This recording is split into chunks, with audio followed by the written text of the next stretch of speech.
आपण कधी विचार केलाय का की आपल्या घरात कोणतीही नवीन पूजा असो, गाडी खरेदी असो किंवा मग नवीन घराचा गृहप्रवेश असो, या प्रत्येक शुभ कार्याची सुरुवात एका छोट्याशा चिन्हाने होते, ते म्हणजे स्वस्तिक.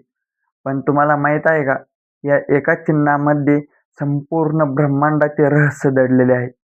या व्हिडिओमध्ये जाणून घेऊया की हिंदू धर्मात स्वस्तिकचा नेमका काय अर्थ होतो, या मागचे महत्त्व काय आहे. चला बघूया. त्याआधी तुम्ही माझं चॅनल सनातन धर्म 96ला अजून सबस्क्राईब केले नसेल तर सबस्क्राईब करून घ्या, कारण की मी असेच नवनवीन व्हिडिओ बनवत राहतो.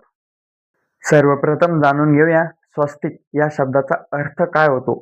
हा शब्द दोन संस्कृत शब्दांनी मिळून बनला आहे, सु आणि अस्ति. सु म्हणजे चांगले, कल्याण किंवा मंगल, आणि अस्ति म्हणजे असणे, म्हणजेच ज्याचा सरळ अर्थ असा होतो, सर्वांचे कल्याण हो किंवा शुभ हो असा होतो. आध्यात्मिक दृष्टिकोनातून पाहिले गेले तर स्वस्तिक हे एक चिन्ह नाही, तर थेट भगवान श्री गणेशाचे रूप मानले जाते. स्वस्तिकच्या 4 रेषा आणि मध्यभागी असलेले हे बिंदू म्हणजे विघ्नहर्ता गणेशाचे स्थान होय. म्हणूनच कुठलेही नवीन कार्य विघ्न पार पाडण्यासाठी आपण स्वस्तिक काढतो.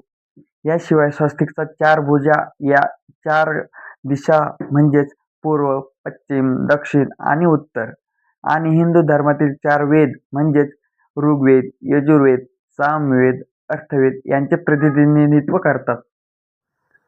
तुम्हाला ठाऊक आहे का, स्वस्तिकाची रचना ही ब्रह्मांडातील ऊर्जेच्या संतुलनाशी जोडलेली आहे.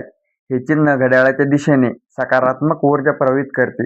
जेव्हा आपण आपल्या घराच्या मुख्य प्रवेशद्वारावर हळद किंवा कुंकवाने स्वस्तिक काढतो, तेव्हा ती नकारात्मक ऊर्जा रोखून घरात सकारात्मकता आणि सुख समृद्धी आणते असे मानले जाते.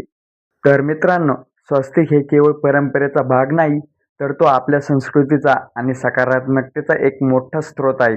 तुम्हाला आजची माहिती कशी वाटली कमेंट करून नक्की सांगा. व्हिडिओ आवडल्यास लाईक करा आणि चॅनलला सबस्क्राईब करायला